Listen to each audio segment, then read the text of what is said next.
सामदमोषिच्य ओंकाराय नमो नमः।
ये तार पीछे कर दो उल्टे हाथ से।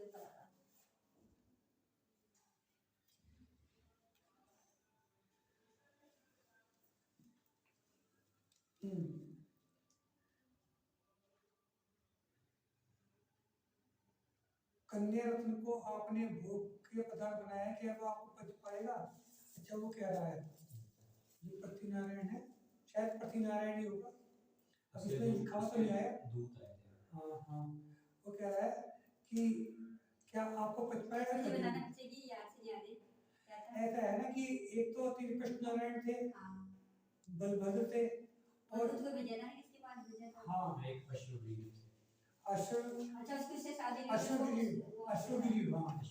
अश्वगिरी था।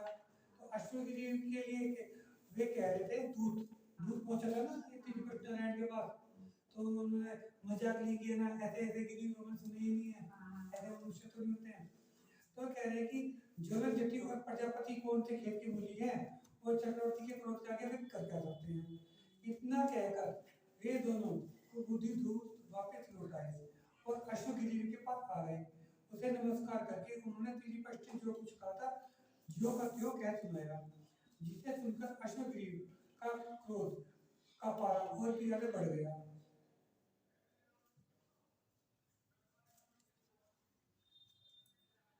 और उसने रणबीरी बजवा दी।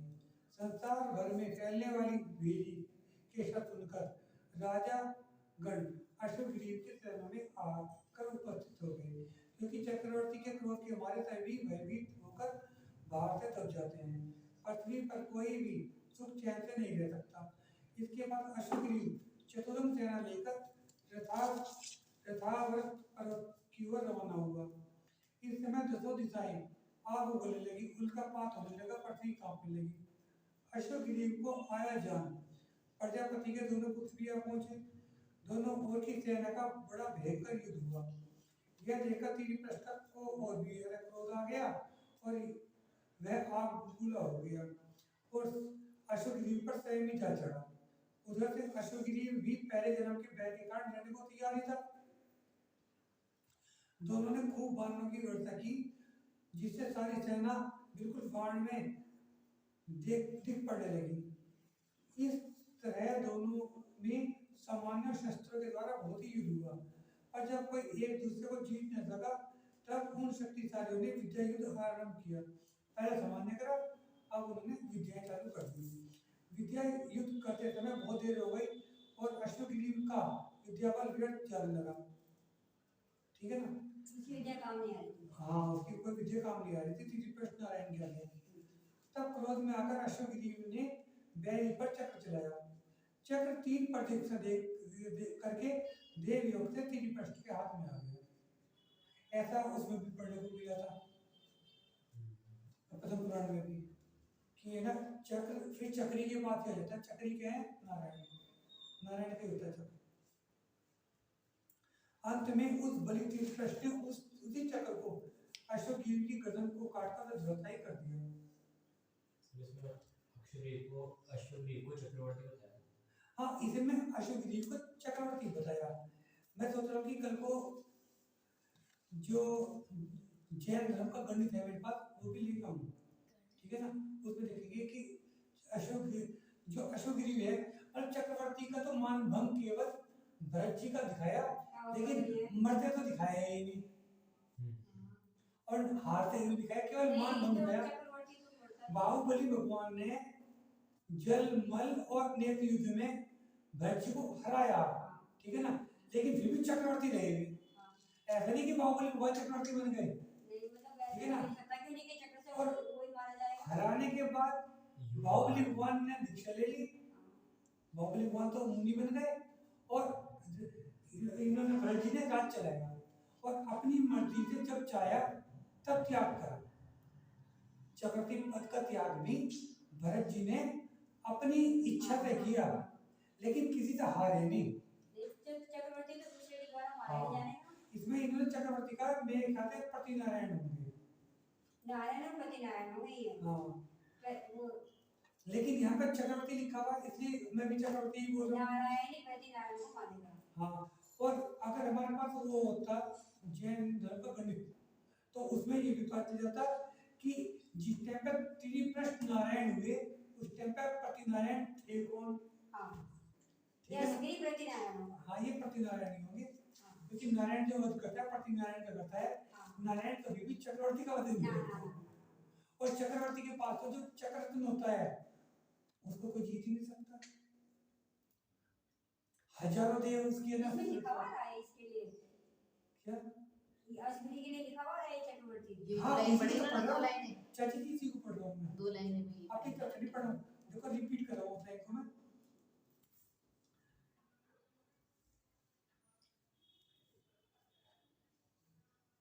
ये अर्थ चक्री आ रहा है।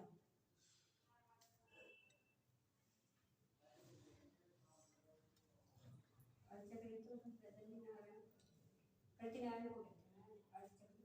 हाँ, लेकिन यहाँ पर चक्रवर्ती लिख रखा। ये तो छपाई में गलती डाली है। अर्थ चक्री, अर्थ चक्री। हाँ, अर्थ चक्री भी कह सकते हैं। अर्थ चक्री तो सही है। हाँ, अर्थ चक्री जो चक्र चलाएगा ये ना। चक्रवर्ती को तो कोई आ ही नहीं सकता, और इस तरह तो आ ही सकते, इस तरह तो भरत जी भी नहीं आ रहे थे। ना ना, अर्थ चक्री हो गए ये, पति नारायण जो है ना अर्थ चक्री गए, 3 खंड का राज्य हो इसके पास। अब फिर नारायण इसको मार दिया, वो 3 खंड का राज्य हासिल कर लिया। चक्र इसके पास जरूर होगा, होता ही होगा।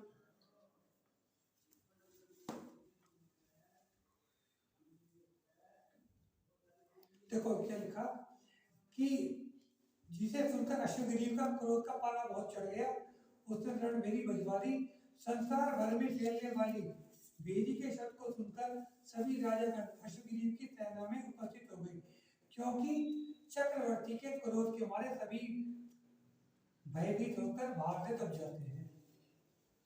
लिखा हुआ तो यही है, लेकिन है ना कल को मैं याद दिलवा दी, ठीक है ना, वो लिखा हुआ मैं गणित जैन धर्म के गणित के नाम से है, उसमें जैन धर्म का काफी इतिहास भी है, अच्छी अच्छी जानकारियां हैं, ठीक है ना। और तुम मेरा कॉपी भी लिखा है बेटा, कुछ चीजें तुम्हें लिखवाया करूंगा, है ना।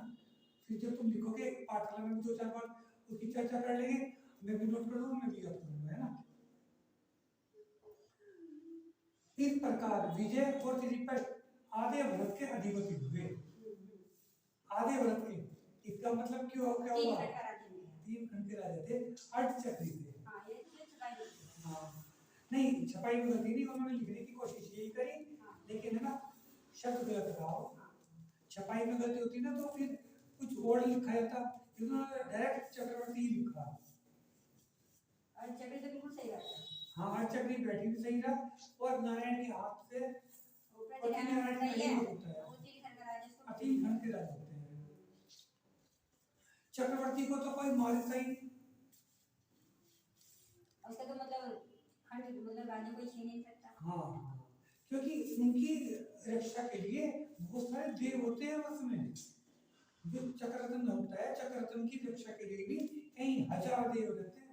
इस सेनापति भी तो एक रतन है, उसकी भी तो कितने हजारों देव। नवनिधि होती है, हाँ, चक्रवर्ती के बाद नवनिधि होती है। नवनिधि का बेटा उसमें तुम्हें पूरी पूरी चीज लिखूंगा अपनी, लेकिन तुम कॉपी लेकर आए हो। नवनिधि हुआ है। नवनिधि होती है, वो सेनापति के निधि में आता है। हाँ हाँ हाँ हाँ, ठीक है ना। चक्ररत्न भी उसके अंदर निधि के अंदर है, उसके पास कितनी कितनी सेना होगी, कितना भोजन होगा, और उसके बेटा एक बात और समझो, तुम थोड़ी कल्पना करो, भारत को चलाने के लिए क्या तुमको लगता है कि क्या नाम मोदी जी अकेले सक्षम हो सकते हैं? क्या कर रखा है उसे? राज्यों में बांट रखा है। राज्यों के लिए फिर मुख्यमंत्री दे रखे हैं, राज्यपाल दे रखे हैं, ठीक है ना। और उस राज्य के अंदर भी फिर डीएम डाल रखे हैं और डीएम के अंदर में एसडीएम डाल रखे हैं। इस तरह का पूरा राज्य चल रहा है। और भारत तो बहुत छोटा देश है विश्व के सामने। और अगर तुम भरत क्षेत्र की बात करोगे, भरत क्षेत्र के सामने ये तुम्हारा भारत एक डॉट के समान होगा, ठीक है। डॉट भी नहीं दिखने का, डॉट के समान होगा। भरत क्षेत्र के भी हम आधे खंड है, उसके 6 खंड है, 5 प्रदेश खंड है, आधे खंड है, ठीक है ना। तो हम आधे क्षेत्र के कोने में हैं। और उनकी जो सीमाएं तोड़ रखी हैं बड़े बड़े पर्वतों से, बड़ी बड़ी नदियों से। बेटा तुम्हारे जो ये 5 बुंदेलखंड, 5 प्रदेश का एक आधे खंड, 6 प्रदेश। जो तुम्हारी गंगा नदी वगैरह है तो बहुत छोटी है। और अगर तुम हरिद्वार जाओगे तो गंगा का किनारा नहीं दिखाई देता। गए तुम हरिद्वार? गंगा का किनारा दिखाई देता है नहीं? दूसरी तरफ दिखाई देता। और जीवन नदी कुछ भी नहीं है, जितनी बड़ी बड़ी भी नदियां हैं। और हिमालय पहाड़ कुछ भी नहीं, जितने बड़े बड़े पहाड़ हैं। इन्होंने तो बनाया प्रोजेक्ट में। हाँ ठीक है ना, इतने बड़े बड़े पहाड़ हैं, कितनी बड़ी बड़ी नदी है। तो ये बताओ चक्रवर्ती अयोध्या में है, वो वहां से कैसे देखेगा? मलेच्छखंड का देखभाल कैसे करेगा? मलेच्छखंड की देखभाल कैसे करेगा? तो उनकी देखभाल करने की व्यवस्था भी नवनिधि में है कि कहीं भोजन की कमी ना पड़े, कहीं सेना की कमी ना पड़े, और कहीं ऐसा ना हो कि कोई राजा चक्रवर्ती की अवज्ञा कर दे। ऐसी सब चीजें व्यवस्थित हैं और उनकी रक्षा के लिए मनुष्य नहीं देव तक हैं। और जो उसके मतलब सेनापति मंत्री वगैरह में हैं, वे भी विशिष्ट योग्यता वाले लोग हैं। उनके पास भी विद्या है, जो कि सेनापति हैं, जो उनकी पूरी पूरी सेना को देख रहे हैं। और चक्रवर्ती की सेना कितनी बड़ी होती है कल्पना नहीं कर सकते तुम, ठीक है ना। तो उसका जो सेनापति होगा एक सामान्य व्यक्ति नहीं है, वे भी असामान्य हैं। तो ये उसकी नवनिधियों में है, वो तुम्हें लिखा जा सकते हैं ना।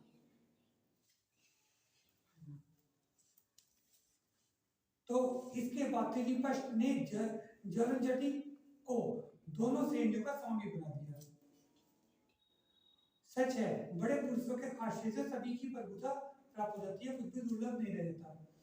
इसके बाद पूर्व पुण्य के उदय से त्रिपष्ट नारायण को खंड, शंख, धनुष, चक्र, दंड, शक्ति, गदा ये 7 रत्न और विजय बलभद्र को जो बलभद्र थे ये तो नारायण को मिले। और बलभद्र को क्या मिला? गदा, मूषक और हल। रत्नमाला, गदा, मूषक और हल, ये 4 रत्न प्राप्त हुए। ये हम चीज नोट कर सकते हैं बेटा, जो चीज इन्हें मिल रही है हर नारायण को भी मिलेगी, हर बलभद्र को भी मिलेगी। इन रत्नों की हजारों देवतागण सेवा कर रहे हैं, ठीक है ना।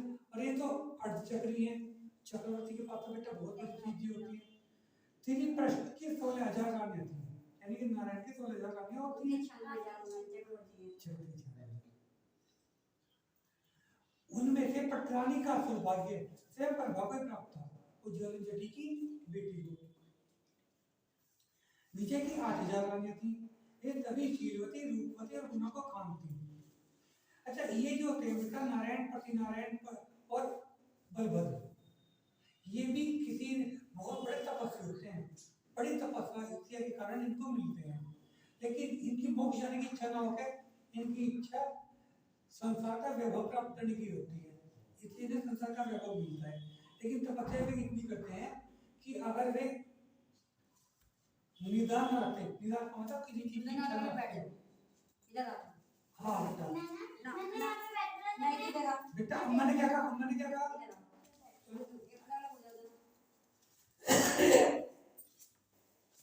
अगर इन्हें निदान बोलते हैं, ठीक है ना, इन संसारिक चीजों की अभिलाषा रखना।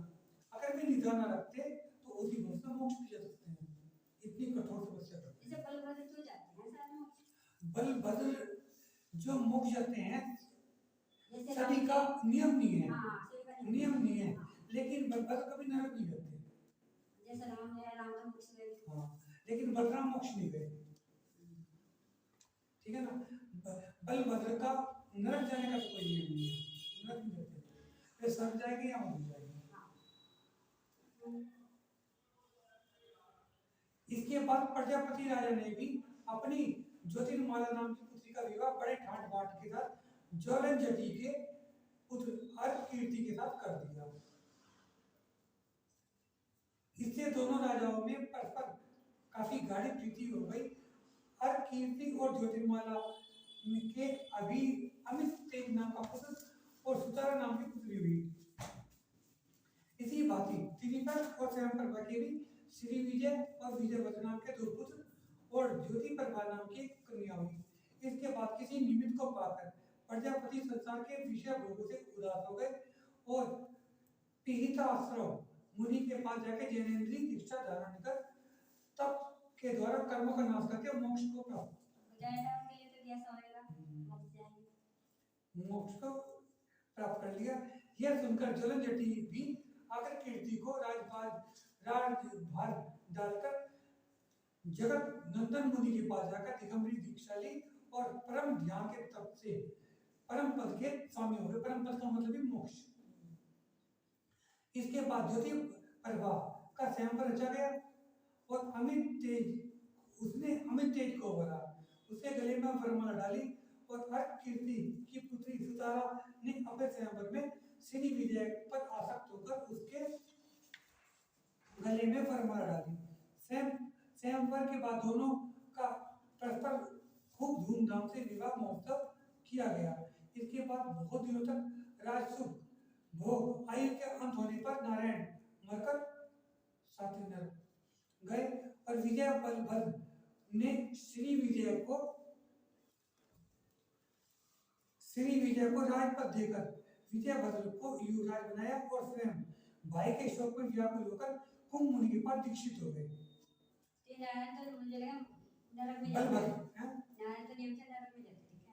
नारायण भी नारायण भी साथ में हाँ, लेकिन कौन से नरक में जाएंगे ऐसा हाँ नहीं ऐसा नहीं नरक में जाते जाते साथ में कौन सा होता है। पापा जैसे कि कोई लड़ाई करे तुम्हारे स्वामी राजा थे जो उन्होंने कही लड़ाइयाँ भी लड़ी होंगी तो पापा तुमको पाप नहीं लगता? देख बेटा, महावीर स्वामी के बारे में तो ये नहीं आया कि महावीर स्वामी ने कोई युद्ध किया, महावीर स्वामी के बारे में नहीं ऐसा आता। लेकिन शांतिनाथ, कुंतनाथ जी और अरुणनाथ जी ये चक्रवर्ती थे, ये चक्रवर्ती थे। और चक्रवर्ती के लिए बेटा ऐसा कोई नियम नहीं है कि बिना केवल हालांकि जगत जगत चक्रवर्ती चलता रहता है ना बेटा, उनके पास एक ऐसा हथियार होता है, ऐसा हथियार होता है जहाँ जहाँ को वो हथियार निकलते रहते हैं ना, सबके सब डर के मारे उनकी अधीनता हो जाती, स्वीकार कर लेते हैं, उनके आगे अपनी हार मान लेते हैं। लेकिन रामचंद्र जी ने युद्ध करा, रामचंद्र जी मोक्ष गए। बेटा पाप हर एक से होता है, ठीक है इतना ना? कारण नहीं युद्ध करते, कोई कारण उपस्थित होने पे ही युद्ध होता है। बेटा तुम क्या सोचते हो कि तुम्हारा पाप का पाप नहीं होता? होता है ना, आपको डांटते भी हैं, गुस्सा भी करते हैं, आपकी पिटाई भी कर देते हैं, ठीक है ना? तो पाप तो करते हैं ना पापा भी। लेकिन अगर पाप के बाद तपस्या से उस पाप को खत्म कर दें, ठीक है ना, तो उच्च गति होती है। लेकिन अगर पाप करने के बाद उसका निराकरण भी ना करें, बेटा तुमसे पढ़ाई में गलती होती होती है, फिर मैडम आपसे कहती है कि बेटा ये ठीक करके लाओ, तो तुम ठीक करते हो नहीं करते हो?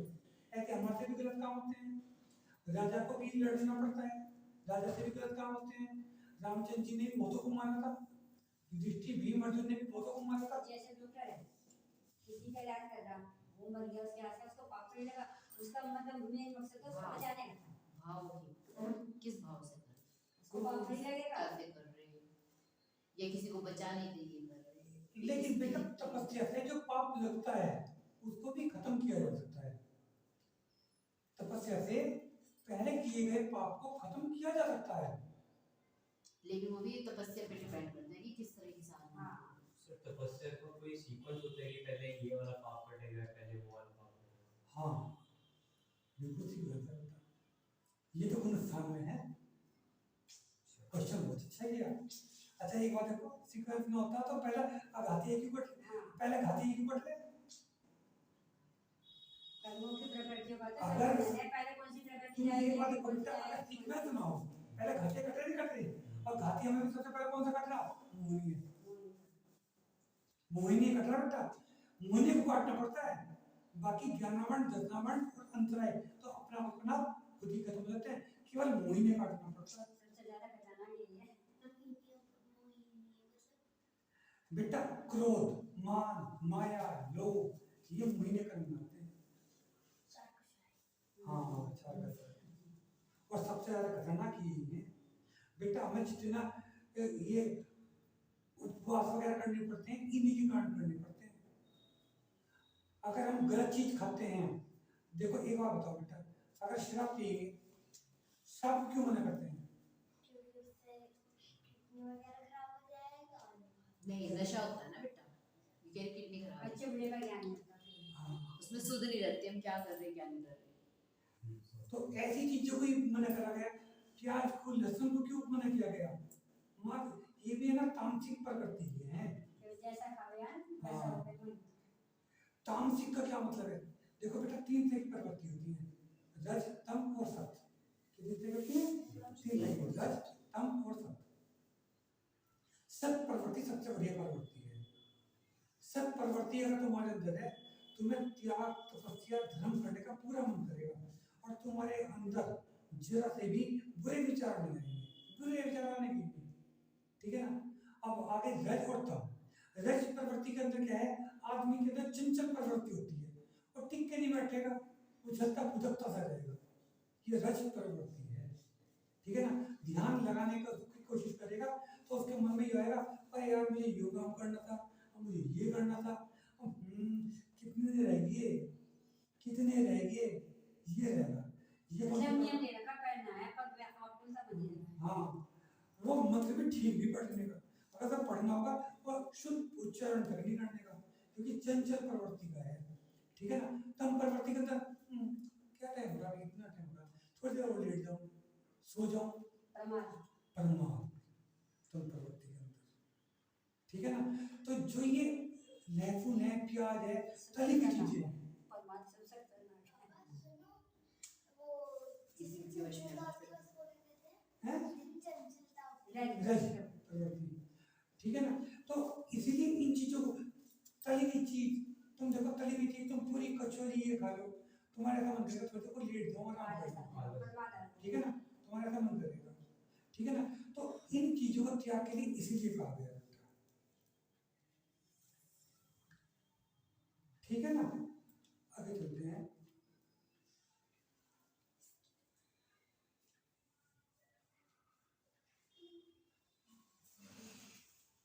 इसके बाद 7,000 राजाओं के साथ संयम को ग्रहण कर वे भी थोड़े ही समय में घातिया कर्म को काटकर परमोदय का धारा केवली हो गया। यह सुनकर अर्कीर्ति भी अमित तेज को राजपाट सौंपकर विपुलमती मुनिराज के चरणों में तपस्वी हो गया। इसके बाद अमित तेज और अर्कीर्ति ने बहुत काल तक अविकल राजसुख भोगा। उन्हें किसी बात की कोई चिंता नहीं हुई। एक दिन पोदमपुर के नरेश की सभा में एक नया मनुष्य आया और राजा को आशीर्वाद देकर बोला, राजन मेरी बात ध्यान से सुनिए। आज से 7वें दिन आपके पोदमपुर के राजा के मस्तक पर महावर्ज की वर्षा होगी, इसलिए उससे बचने के लिए कोई उपाय कीजिए। यह सुनकर क्रोध में आकर विजयभद्र युवराज ने कहा कि पंडित जी यह तो बताओ, उस समय तुम्हारे मस्तक पर काहे की वर्षा होगी? इस पर निमित्त ज्ञानी ने अहंकार बड़े शब्दों में कहा, महाराज सुनिए, उस समय मेरे मस्तक पर अभिषेक पूर्वक रत्नों की वर्षा होगी। इसके बाद इन वचनों को सुनकर श्री विजय को बड़ा अचंभा हुआ। उन्होंने कहा कि भद्र यहाँ आओ, बैठो, मेरी बात सुनो, बताओ कि तुम्हारा गुरु कौन है और कौन गोत्र में तुम्हारा जन्म हुआ है और तुमने कौन कौन से शास्त्र पढ़े या देखे हैं और किस निमित्त से तुमने ये बात जानी है, तुम्हारा नाम क्या है? इसके उत्तर में निमित्तज्ञ ने कहा, मैं कुंडलपुर नाम के सिंगरत नगर में सिंगरत नाम के राजा हैं, उसके पुरोहित का नाम सुरगुरु है, मैं उनका शिष्य हूँ। मैंने विजय बलभद्र से दीक्षा लेकर अष्टांग निमित्त शास्त्र को पढ़ा है। देखो अष्टांग कौन कौन से हैं? कौन अष्टांग का मतलब आठ अंग। आठ अंग कौन कौन से हैं? उनका नाम सुनो। अंतरिक्ष, भूमि, अंतरिक्ष का मतलब आकाश, सूर्य चंद्रमा तारों को देख के हाँ निमित्त, हाँ, ग्रह नक्षत्र तारे, हाँ, उनकी मतलब हाँ गति को देख के अनुमान लगाना हाँ। कि क्या होने वाला है। और भूम, भूम का मतलब भूमि, अंग, लक्षण, व्यंजन, चिन्ह, स्वर और सपन, ये हैं आठ। निमित्त मतलब इन चीज को देख के, इन निमित्त को देखकर भविष्यवाणी करना। जैसे आज भी है तो वो पता है कि मतलब अब बारिश होने वाली है, ये होने वाला है, तो ऊपर के को देख के तो अंदाजा लगता है ना। देखो चाची जी, आज का जो टीवी में आ रहा है, टीवी में तो वे है ना क्या करता है, कृत्रिम उपग्रह को छोड़ते हैं। और कृत्रिम उपग्रह का जो काम है वो हवा की स्पीड, हवा की डायरेक्शन और टेम्परेचर और मॉइस्चर, जैसे देखिए हाँ हाँ मॉइस्चर, अच्छा उनका निमित्त गलत भी हो सकता है, हाँ। उनकी कैलकुलेशन गलत भी हो सकती है वो। तो उसका तो देखने का तरीका क्या है, एक तो हवा की डायरेक्शन में चल रही है, हवा की डायरेक्शन में चलने का मतलब ये है कि कौन से समुद्र से हवा आ रही है, बंगाल की खाड़ी से चल रही है या अरब सागर से चल रही है, हिंद महासागर से चल रही है, ये देखते हैं। स्पीड क्या है, टेम्परेचर क्या है, इन चीजों से पता चलता है। मॉइस्चर क्या है, जैसे कि कोई हम जानवर है वो कीड़ा मकोड़ा, जैसे मच्छर है, मच्छर के चलता है तो टेढ़ा हो जाता है ना कभी कभी, टेढ़ा हो जाता है कभी भी, हाँ फिर तो अगर वो उसको सीधा करेंगे और किसी मच्छर से किसी को डेंगू हो गया तब आप लोगों को पाप लगेगा? मच्छर को? नहीं हमें। अच्छा तुमने मच्छर को की जान बचा दी, फिर उस मच्छर ने किसी को काट लिया? नहीं बेटा, देखो एक बात सुनो, एक तो बहुत छोटी सी थ्योरी है ज्ञान धर्म के हिसाब से, बहुत छोटी थ्योरी। देखो एक तो मैं छोटी सी कहानी सुनाऊंगा, तुमको और अच्छा समझ में आएगा।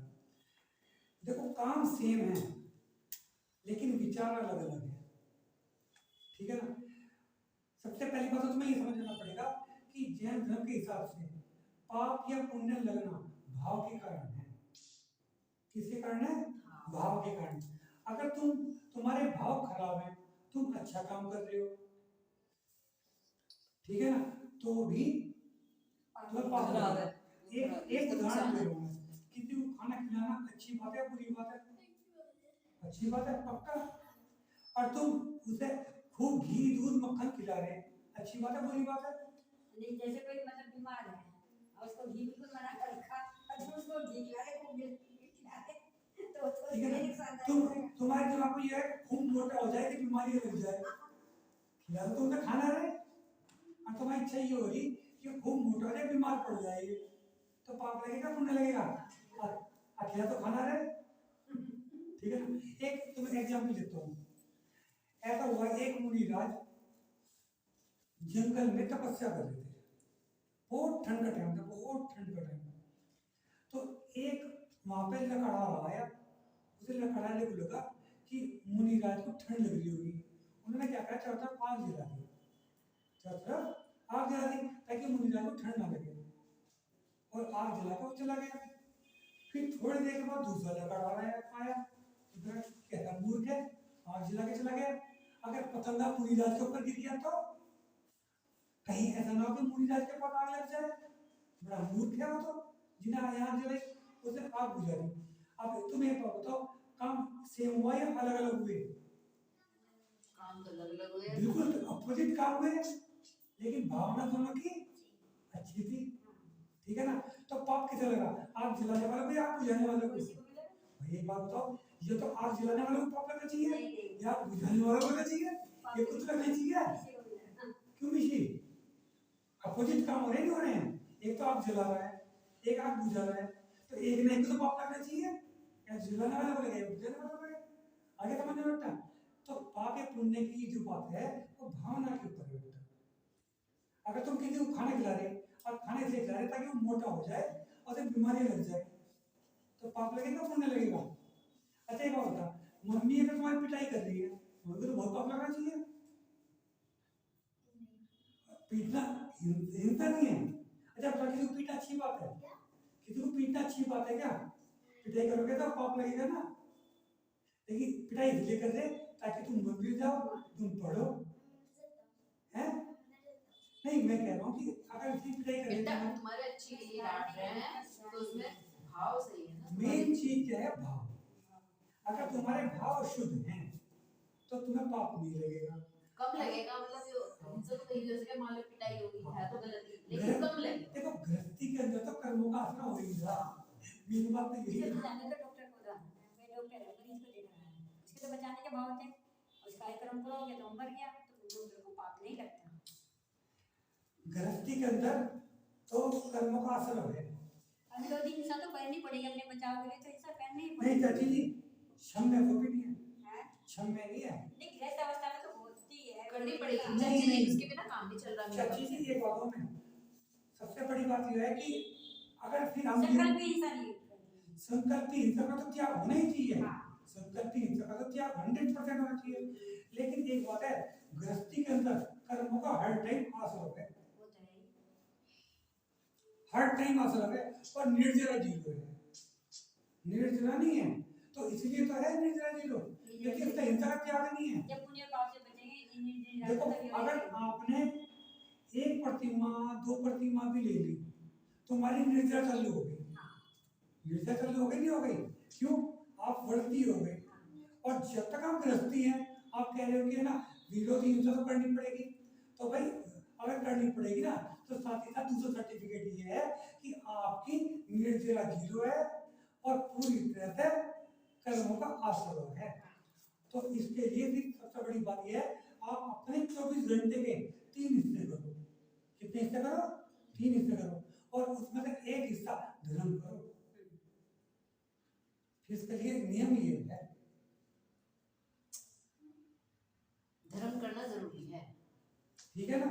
तो जो हम कर रहे हैं ना तो उससे कम हमें से minimize कम करना है। इसके बावजूद भी आप मोक्ष के रास्ते पर तभी हो जब कम से कम कुछ तो रख लियो, नहीं तो मोक्ष के रास्ते पे भी नहीं हो। इसका तो काम केवल इतना है कि जब लो नहीं शिव लो तब लो देव ये धन भावना सतन सुधाचरण सुध अभ्यास आत्म भावना। अगले भाव में कम से कम जीववाणी का समागम मिल जाए, इतना है। मोक्ष के रास्ते पे तो ही नहीं, ये चीज है।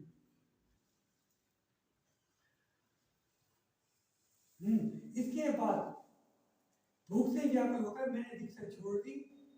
इसके लक्षण और भेद में सब मालूम है। कुछ समय बाद वो पता रहा नहीं, तो पूछा ना कि तुम कहाँ से आए हो।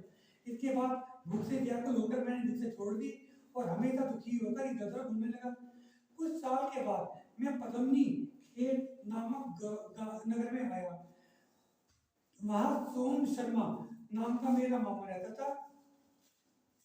उसकी स्त्री का नाम हिरण्यलोमा था। उसके चंद्राना नाम की एक कन्या थी। उस कन्या का मेरी मामा ने मेरे साथ विवाह कर दिया और साथ में कुछ धन भी दिया। तब तो मैंने सब चिंता छोड़ दी और धन कमाने आदि की बात पर कुछ ध्यान न दे निमिष शास्त्र घर पे अपना मन गया। धीरे धीरे मेरे मामा का दिया हुआ सब धन खर्च हो गया। तब मेरी स्त्री बहुत खिन्न हुई। एक दिन भोजन के समय उसने क्रोध भरे शब्दों में मुझसे कहा कि क्या यह धन तुम्ही ने कमाया था? यह कहकर उन्हें क्रोध के साथ निमित्त ज्ञान की बातें जानने के उपयोग में आने वाली कोड़ियां भी मेरे सामने फेंक दी। बेटा इनके पास है ना कुछ जैसे शंख से होते हैं ना, हल्के हल्के छोटे छोटे से शंख से होते हैं, उसे कोड़ियां कहते हैं। सीप अलग होती है, कोड़ियां अलग होती हैं। लेकिन सीप जैसी समझ लो, जो वहीं पड़ी हुई थी।